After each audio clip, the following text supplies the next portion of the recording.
Shalom sahabatku, sebelum kita merenungkan kebenaran firman Tuhan di pagi hari ini, mari kita sama-sama berdoa. Bapa Surgawi, terima kasih buat pagi hari ini.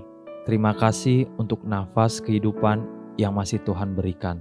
Pagi hari ini kami ingin belajar tentang kebenaran firman-Mu, biar firman-Mu yang terus menuntun langkah kami sepanjang hari ini. Amin.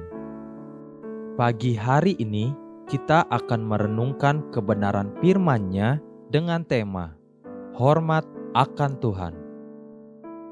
Mari kita buka Alkitab di dalam kitab Matius pasal ke-8 ayat ke-5 sampai ke-11. Demikian firman Tuhan. Ketika Yesus masuk ke Kapernaum, datanglah seorang perwira mendapatkan dia dan memohon kepadanya, "Tuan, hambaku terbaring di rumah karena sakit lumpuh, dan ia sangat menderita." Yesus berkata kepadanya, "Aku akan datang menyembuhkannya." Tetapi jawab perwira itu kepadanya, "Tuan, aku tidak layak menerima Tuan di dalam rumahku. Katakan saja sepatah kata, maka hambaku itu akan sembuh.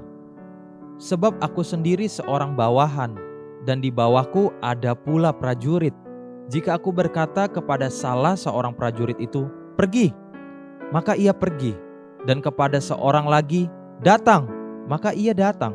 Ataupun kepada hambaku, 'Kerjakanlah ini,' maka ia mengerjakannya." Setelah Yesus mendengar hal itu, heranlah ia dan berkata kepada mereka yang mengikutinya, "Aku berkata kepadamu, sesungguhnya iman sebesar ini tidak pernah aku jumpai pada seorang pun di antara orang Israel. Aku berkata kepadamu, banyak orang akan datang dari timur dan barat dan duduk makan bersama-sama dengan Abraham, Ishak, dan Yakub di dalam kerajaan sorga." Kisah iman dari seorang perwira Kapernaum yang mengherankan Yesus seharusnya menjadi teladan sangat berharga bagi semua kita. Secara sederhana, apa dan bagaimana sebenarnya warna atau aroma iman yang sangat mengherankan Yesus itu, atau iman yang begitu berkenan kepada Tuhan? Secara garis besar ada dua perkara yang Tuhan Yesus katakan tentang iman yang luar biasa ini yang ada pada perwira Kapernaum. Pertama-tama, iman yang benar dan berkenan adalah iman yang menempatkan Tuhan sebagai otoritas di atas diri kita sendiri, sama seperti seorang bawahan yang tunduk dan taat kepada atasannya. Inilah perkataan sang perwira Kapernaum. Matius 8 ayat yang ke-9. "Sebab aku sendiri seorang bawahan, dan di bawahku ada pula prajurit. Jika aku berkata kepada salah seorang prajurit itu, 'Pergi,' maka ia pergi, dan kepada seorang lagi, 'Datang,' maka ia datang. Ataupun kepada hambaku, 'Kerjakanlah ini,' maka ia mengerjakannya." Inilah ukuran sederhana yang dapat kita gunakan untuk mengukur iman kita sendiri. Adakah saya menempatkan Tuhan sebagai otoritas di atas hidup kita yang kepadanya kita akan selalu tunduk dan taat? Orang-orang Yahudi di seluruh dunia memahami kebenaran ini. Setiap laki-laki Yahudi sadar bahwa dirinya adalah kepala di dalam rumah tangganya. Namun, sebagai kepala, mereka pun sadar bahwa ada otoritas di atas setiap laki-laki, yaitu Tuhan atau Yahweh. Itulah sebabnya setiap laki-laki Yahudi selalu menggunakan tutup kepala, entah itu topi, kerudung, atau sekedar secarik bahan yang berbentuk bulat di atas kepala mereka, yang disebut kipah. Semua itu untuk mengajar dan mengingatkan mereka bahwa mereka ada di bawah otoritas yang lebih tinggi dari mereka sendiri, higher power.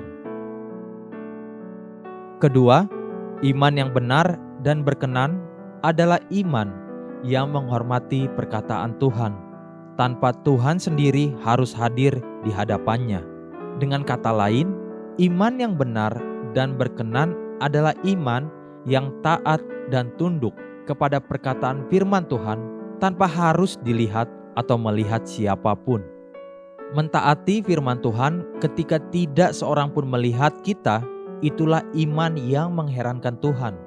Perwira Kapernaum tadi berkata di Matius 8 ayat ke-8, tetapi jawab perwira itu kepadanya, "Tuan, aku tidak layak menerima Tuan di dalam rumahku.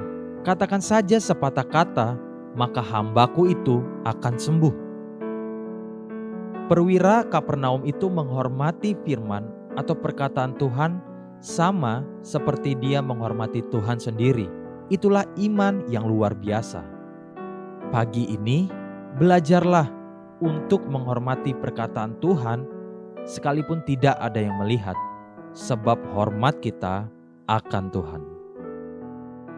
Haleluya. Sahabatku, mari kita sama-sama berdoa.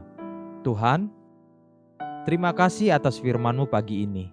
Aku mau belajar menghormati firman-Mu sama seperti aku mau menghormati Engkau sendiri.